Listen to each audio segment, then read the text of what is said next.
মৌমিতা, তনু কিংবা পূজা, যার কথাই বলি না কেন, এই সকল নৃশংসতার পরিসমাপ্তি আসলে কোথায়? না রেহাই পাচ্ছে একজন ডাক্তার, না পাচ্ছে একজন স্টুডেন্ট, বা 5 বছরের একটা বাচ্চা কিংবা 6 মাসের একটা বাচ্চা। কত বড় নরপিচাচ হলে একটা 6 মাসের বাচ্চাকেও তারা রেহাই দিতে পারে না, বা একটা ডাক্তার যে আমাদের সেবা দেয় বা আমাদের জীবন বাঁচায় তাদেরকেও রেহাই দিতে পারে না এরা।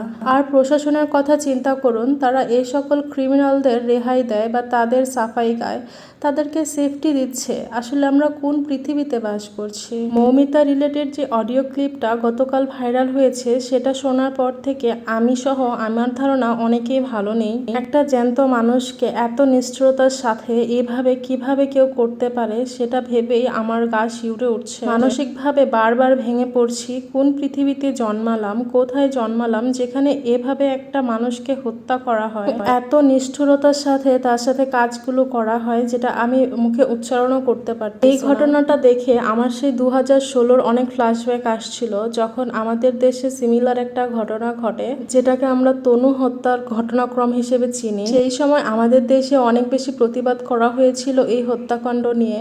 সকলেই যার যার স্থান থেকে প্রতিবাদ করেছিল, কিন্তু দেখুন সেই 2016 আর এটা 2024, 8 বছর পেরিয়ে গেছে, এখনো কিন্তু তনু তার জাস্টিস পায়নি। সেই সকল ক্রিমিনালরা এখনো পর্যন্ত গা ছাড়া ভাব নিয়ে খোলায় ঘুরে বেড়াচ্ছে। আসলে যার যায় হয়তো সেই বুঝে।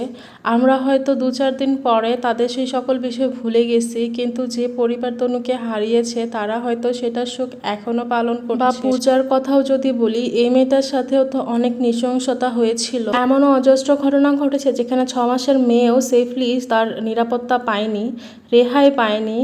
এত মানুষ কিভাবে নিচু মন মানসিকতার হতে পারে আমি জানি না। আসলে আমরা মেয়েরা কোথায় সেফ, কোথায় গেলে আমরা সেফটি পাবো, যেখানে নিজের ঘরেও সেফটি নেই, নিজের কর্মক্ষেত্র যেখানে মৌমিতা 36 ঘন্টা করেও ডিউটি করতো, সেখানেও সে তার সেফটি পায়নি, বরং তার সাথে এত বাজেভাবে আচরণ করে এত কষ্টদায়ক একটা মৃত্যু তাকে দেওয়া হয়েছে। আমার শুধু চিন্তা আসে কিভাবে মানুষ পারে এগুলো করে গিয়ে রাতে ঘুমাতে বা একটা স্বাভাবিক জীবনযাপন করতে।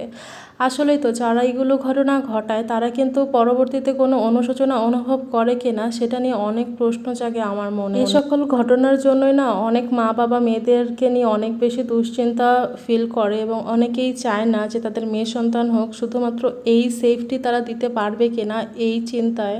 আমার পরিচিত একজনই আছে যে সবসময় আল্লাহর কাছে দোয়া করেছে তার যেন কন্যা সন্তান না হয়, কারণ সে সেইটাকে সেই সেফটি দিতে পারবে কিনা এই চিন্তায়। জানি না কবে এই দেশ বা পৃথিবী থেকে মেয়েদের উপর হওয়া এই নৃশংসতাগুলো বন্ধ হবে বা এগুলোর পরিসমাপ্তি ঘটবে।